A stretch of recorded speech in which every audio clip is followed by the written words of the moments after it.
पहली एंट्री पर इतना बवाल नहीं करता जितना दूसरी एंट्री पर करता है। यह पुष्पा 2 का ही डायलॉग है और ऐसी ही ये फिल्म भी है। पुष्पा ने पहले बोला था कि वो एक फ्लावर नहीं फायर है, लेकिन अब वो वाइल्ड फायर बन चुका है। पुष्पा 2 में एक चीज कूट कूट कर भरी हुई है और वो है एंटरटेनमेंट, एंटरटेनमेंट और एंटरटेनमेंट। इस फिल्म को देखते हुए दिमाग को पुष्पा की वाइल्ड फायर में डाल दीजिए और घबराइए मत, पुष्पा भाऊ आपके दिमाग को कुछ नहीं होने देंगे। 3 घंटे 20 मिनट बाद दिमाग एकदम कड़क होकर निकलेगा। आपको लॉजिक नहीं लगाना है, बस इंटरटेन होना है। और सिनेमा अगर लॉजिक लगाने का मौके दिए बिना आपको लगभग 3.5 घंटे इंटरटेन करे तो वो कमाल का सिनेमा होता है। और ऐसा सिनेमा इसलिए भी जरूरी है ताकि सिनेमा जिंदा रहे, चलता रहे और फलता फूलता रहे। तो आइए दोस्तों, आज हम एक्सप्लेन करने वाले हैं पुष्पा 2 मूवी को। वीडियो अगर अच्छा लगे तो वीडियो को लाइक करके चैनल को सब्सक्राइब जरूर कीजिएगा ताकि आपको इसी तरह के लेटेस्ट और फ्रेश कंटेंट मिलते रहे। तो फिल्म की शुरुआत होती है जापान से,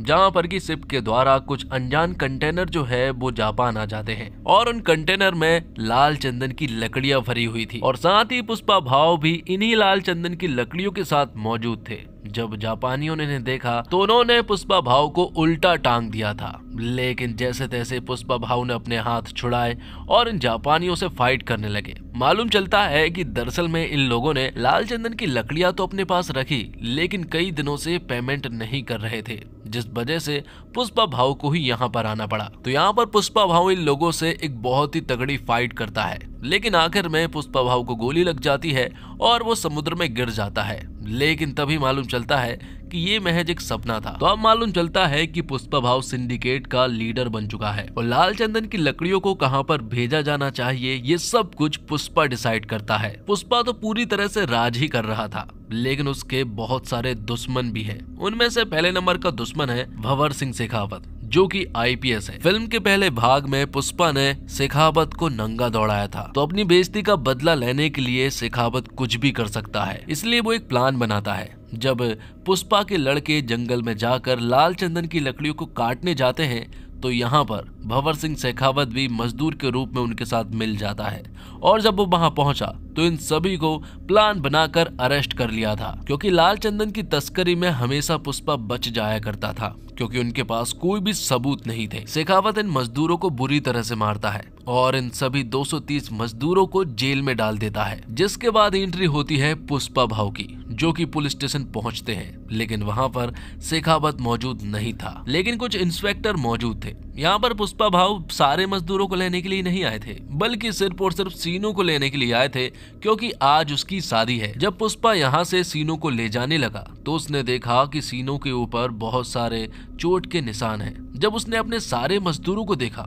तो उसका दिमाग खराब हो गया, क्योंकि पुष्पा के सारे मजदूरों को शेखावत ने जंगल में बुरी तरह से मारा पीटा था, जिस वजह से वो बुरी तरह से इंजर्ड थे। ये देखकर पुष्पा भाव पुलिस इंस्पेक्टर से कहता है कि इन लोगों पर शेखावत सर ने हाथ उठाया है, इसका मतलब कि आपने पुष्पा के ऊपर हाथ उठाया है, इसलिए वो यहाँ से इन सभी को लेकर जा रहा है। ये देखकर इंस्पेक्टर और बाकी पुलिस वाले कहते हैं कि अगर आप इन सभी लोगों को लेकर चले जाएंगे तो साथ ही हमारी नौकरी भी चली जाएगी।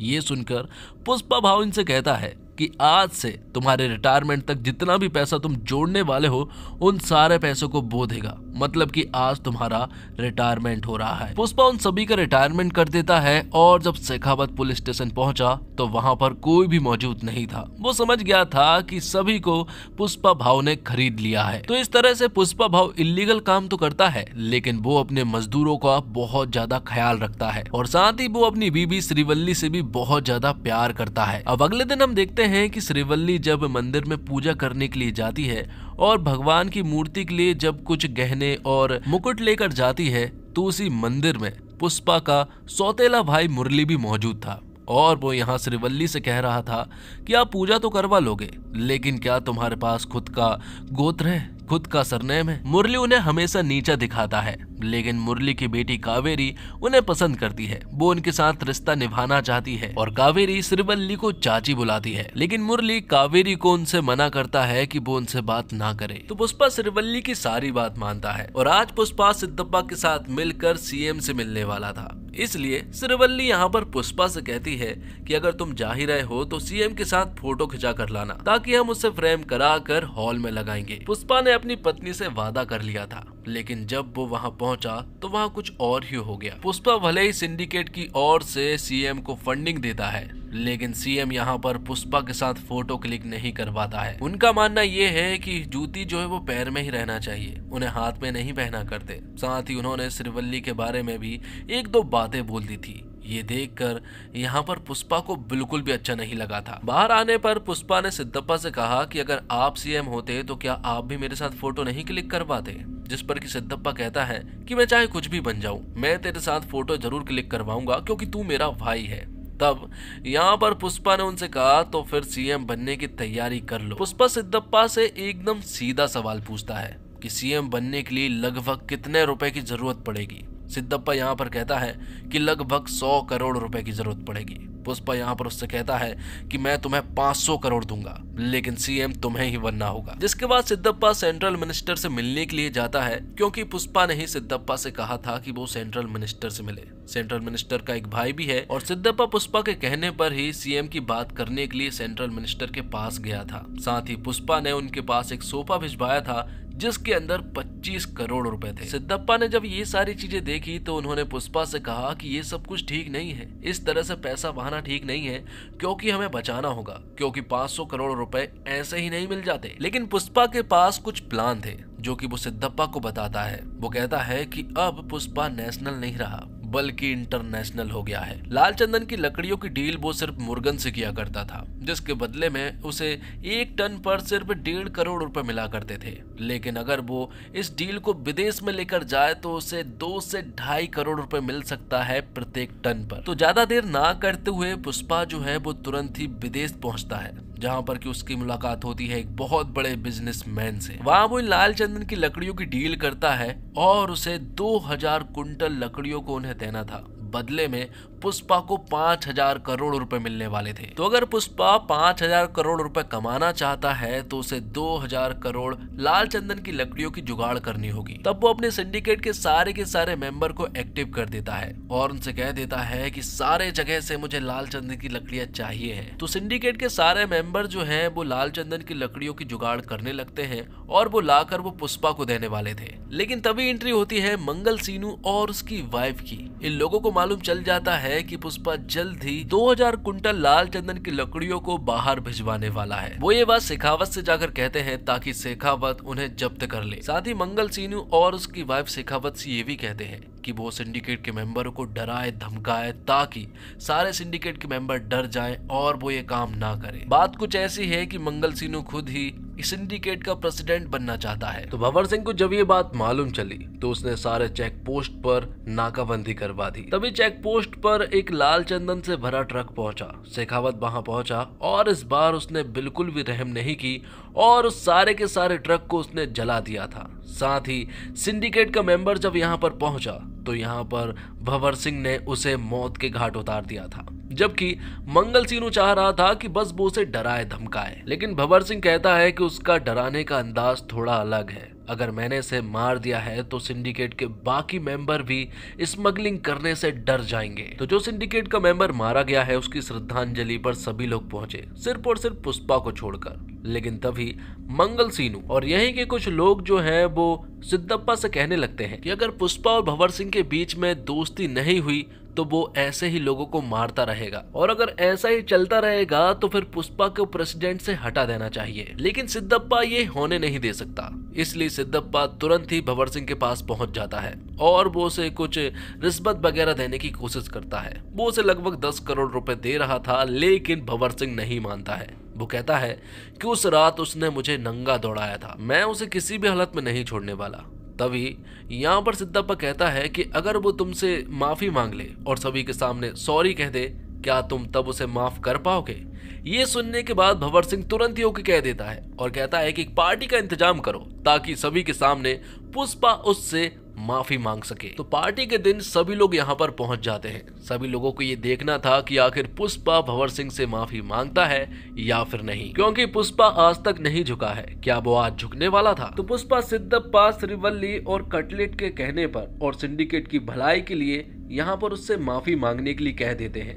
पुष्पा भी बहुत ज्यादा शराब के नशे में था, इसलिए वो सभी के सामने भंवर सिंह से माफी मांग लेता है। ये सुनकर भंवर सिंह बहुत ज्यादा खुश हो जाता है, यहाँ तक कि उसने तो ये आवाज रिकॉर्डिंग तक कर ली थी और यही बार बार सुन रहा था। लेकिन जब पुष्पा घर वापस जा रहा था तब उसे बहुत ही ज्यादा अजीब लगा और पार्टी के सारे लोग शॉक्ड थे कि आखिर पुष्पा ने सॉरी कैसे बोल दिया। पुष्पा को इतना ज्यादा बुरा लगा था कि वो तो आईने में अपनी शक्ल भी नहीं देख पा रहा था। उसे इतनी तेज गुस्सा आती है कि वो सभी को सड़क पर ही छोड़ देता है और कार को वापस घुमाकर उसी पार्टी में वापस पहुंच जाता है। जब भंवर सिंह यहाँ से जाने वाला था तब पुष्पा यहाँ पर भंवर सिंह की कार को एक सॉलिड टक्कर मारता है, तो भंवर सिंह स्विमिंग पूल में जाकर गिरता है और फिर पुष्पा उसी स्विमिंग पूल में पेशाब भी करता है। भंवर सिंह को कुछ समझ नहीं आ रहा था कि आखिर ये सब कुछ हो क्या रहा है। पुष्पा यहाँ पर भंवर सिंह से कहता है कि पुष्पा एक ब्रांड है और वो किसी के सामने भी नहीं झुकता है। वो उससे कहता है कि मैं तुझे चैलेंज करता हूँ, 2000 कुंटल लाल चंदन की लकड़ियों को वो देश से बाहर भेज कर रहेगा। अगर वो ये नहीं कर पाया और अगर तेरे हाथ एक लकड़ी भी हाथ लग गई तो मैं जिंदगी भर मजदूरी करूंगा। ये सुनने के बाद भंवर सिंह को भी गुस्सा आ जाता है। वो उसके चैलेंज को एक्सेप्ट करता है और सारे के सारे चेक पोस्ट पर जहां से भी गाड़ियां गुजरती हैं उन सारे चेक पोस्ट को भंवर सिंह पूरी तरह से बंद कर देता है। लेकिन तभी भंवर सिंह ने देखा कि जो ब्रिज है उसके नीचे जो नदी है वो पूरी तरह से सूखी है, क्योंकि गर्मियों का दिन था। वो समझ गया था कि पुष्पा जरूर इन्हीं नदियों के द्वारा अपने ट्रक को निकालने वाला था। उसका शक एकदम सही निकला था, क्योंकि पुष्पा के सारे लाल चंदन के ट्रक जो है वो नदियों के द्वारा ही बाहर जा रहे थे। तो पुलिस की जीप इन्हें कई बार पकड़ने की कोशिश करती है लेकिन वो नहीं पकड़ पाते हैं। लेकिन आखिर में भंवर सिंह जो है वो इनके ट्रक के सामने आ जाता है और एक बड़ी सी शॉट गन लेकर इनके ऊपर फायरिंग करता है। तभी कटलेट जो है वो पुष्पा के पास कॉल करके ये सारी जानकारियां बताता है। पुष्पा कहता है कि तुम वहां से कूद जाओ, जितने भी ट्रक है सारे ड्राइवर को वहां से बाहर निकालो, मुझे किसी भी इंसान की जान को खतरे में नहीं डालना है। यहाँ पर कटलेट जब उसकी बात सुनता है तो सारे ड्राइवर को लेकर यहाँ से चला जाता है और भंवर सिंह इनके ऊपर फायरिंग कर रहा था और ट्रक में जितनी भी लाल चंदन की लकड़ियां थी वो उन्हें भी जब्त कर लेता है। ये देखकर भंवर सिंह, मंगल सीनू और उसकी वाइफ को बहुत ही ज्यादा अच्छा लगा था। वो तो एंजॉय कर रहे थे। मीडिया के सामने उन्होंने सारी बात कह भी दी थी कि ये सारी लाल चंदन की लकड़ियां पुष्पा की है। लेकिन थोड़ी देर के बाद मालूम चला कि वो सारी लाल चंदन की लकड़ियां नॉर्मल लकड़ियां हैं, मतलब कि यहाँ पर भंवर सिंह फूल बन गया था। पुष्पा ने उसके पास एक फूल भी भेजा था, लेकिन भंवर सिंह कहता है कि मैं अकेला फूल नहीं बना हूँ, बल्कि मंगल सीनू और उसकी वाइफ भी फूल बनी है, मतलब कि हम तीनों ही फूल बने हैं। पुष्पा यहाँ उससे कहता है कि पुष्पा नाम सुन के फ्लावर समझे क्या? फ्लावर नहीं है वो, बल्कि वाइल्ड फायर है। साथ ही सारे में उसने ये भी कह दिया था कि जल्द ही वो इस सारी लाल चंदन की लकड़ियों को बॉर्डर क्रॉस करवाने वाला है। अगर तुम इन्हें रोक सकते हो तो रोक लो। तभी पुष्पा, श्रीवल्ली और पूरी फैमिली जो है वो माता काली के एक फेस्टिवल में पहुंचते हैं। वहां पर श्रीवल्ली को अचानक से चक्कर आने लगते हैं और मालूम चलता है कि श्रीवल्ली प्रेग्नेंट है। ये देखकर पुष्पा जो है वो काली माता का गेटअप धारण कर लेता है और फिर काली माता का एक सॉलिड तांडव करता है। ये सीन इतना ज्यादा शानदार है दोस्तों कि रोंगटे खड़े कर देता है। श्रीवल्ली यहाँ पर पुष्पा से कहती है कि आखिर ये तुम क्या कर रहे हो, जिस पर कि पुष्पा कहता है कि मेरी एक इच्छा है, मैं काली माता से लड़की चाहता हूँ, क्योंकि अगर लड़का हुआ तो उसे भी सरनेम देना पड़ेगा, लड़की हुई तो वो किसी दूसरे घर जाकर उसे कोई दूसरा सरनेम मिल जाएगा। तभी इसी जगह पर हम देखते हैं कि कुछ लोग जो हैं वो पुष्पा की भतीजी के साथ मिसबिहेव कर रहे थे, वो उसके साथ बदतमीजी कर रहे थे। ये देखकर पुष्पा को बहुत तेज गुस्सा आ जाता है और वो लोगों से फाइट करना स्टार्ट कर देता है। ये सारे एक्शन सीक्वेंस बहुत ही कमाल के थे, क्योंकि सारे एक्शन इमोशन से भरे थे। लेकिन तभी यहाँ पर मुरली आ जाता है और वो पुष्पा से कहता है कि अगर तुम ये सब कुछ कर दोगे तब भी तुम्हें तुम्हारे बाप का नाम नहीं मिलेगा। तुम्हें ऐसा लग रहा है कि तुम हमारे साथ हो जाओगे, ऐसा कुछ भी नहीं हो सकता। तुम हमेशा अनाथ थे और हमेशा रहोगे, तुम्हारा कोई भी नहीं हो सकता है। श्रीवल्ली को जब ये सारी बातें सुनाई थी तो उसने यहाँ पर मुरली को बहुत ही ज्यादा चिल्लाया। बाद में कावेरी के साथ जिन लोगों ने बदतमीजी की थी और मिसबिहेव किया था उन लोगों को मुरली ने अधगंजा करवा दिया था। अब आगे हम देखते हैं कि मंगल सीनू और उसकी बीबी और भंवर सिंह शेखावत सीएम के पास पहुंचे। उन्होंने उन्हें बताया कि अगर ये लाल चंदन की लकड़ियां बॉर्डर क्रॉस कर जाती है तो तुम्हारी सीएम की गद्दी भी खतरे में है, क्योंकि उससे 2000 से 5000 करोड़ रुपए की फंडिंग आने वाली है। और ये सारी फंडिंग के द्वारा आप सीएम से हट सकते हैं। तब सीएम उन्हें तुरंत ही आदेश दे देता है कि वो लाल चंदन की लकड़ियों को बॉर्डर क्रॉस कर जाने से रोके। तो ये सारी लाल चंदन की लकड़ियां रामेश्वरम से होते हुए श्रीलंका जाने वाली थी, क्योंकि रामेश्वरम से श्रीलंका सिर्फ और सिर्फ 18 किलोमीटर की दूरी पर है। तब भंवर सिंह शेखावत यहाँ पर पहुंच तो जाता है, लेकिन वो लाल चंदन की लकड़ियों को पकड़ नहीं पाता है, क्योंकि ये सारी शिप के नीचे मौजूद थी, जिस वजह से भंवर सिंह शेखावत इनका पीछा भी करता है, लेकिन वो उन्हें नहीं पकड़ पाता है। तो माल डिलीवर हो जाने के बाद बहुत सारा पैसा आता है। इन सारे पैसों को देखकर पुष्पा खुश हो जाता है। इन सभी पैसों को एमएलए के लिए सारे सोफे के अंदर भरा जाता है और सारे सोफों को एमएलए के पास भेज दिया जाता है। मतलब कि सारे के सारे एमएलए अब पुष्पा ने खरीद लिए थे। तो भंवर सिंह शेखावत का अब बहुत ही ज्यादा बुरा हाल था, क्योंकि अब उसके हाथ में कुछ भी नहीं था। अब तो उसका ट्रांसफर होना भी एकदम तय है, क्योंकि अब उनके पास सरकार भी नहीं रहेगी, सरकार भी पुष्पा की हो जाएगी। तो भंवर सिंह के पास जो नकली लाल चंदन की लकड़ियां हैं वो उनमें आग लगा देता है, और उसने काफी शराब पी हुई थी तो वो वहीं पर रुक जाता है, जिससे कि ब्लास्ट हो जाता है और भंवर सिंह शेखावत मारा जाता है। हालांकि उसकी डेड बॉडी को बताया नहीं गया और ना ही ये बताया गया कि वो मारा गया है। और फिर कुछ दिनों के बाद हम देखते हैं कि सीएम अब बदले जा चुके हैं। अब सीएम सिद्धप्पा बन चुका था सिर्फ और सिर्फ पुष्पा की वजह से,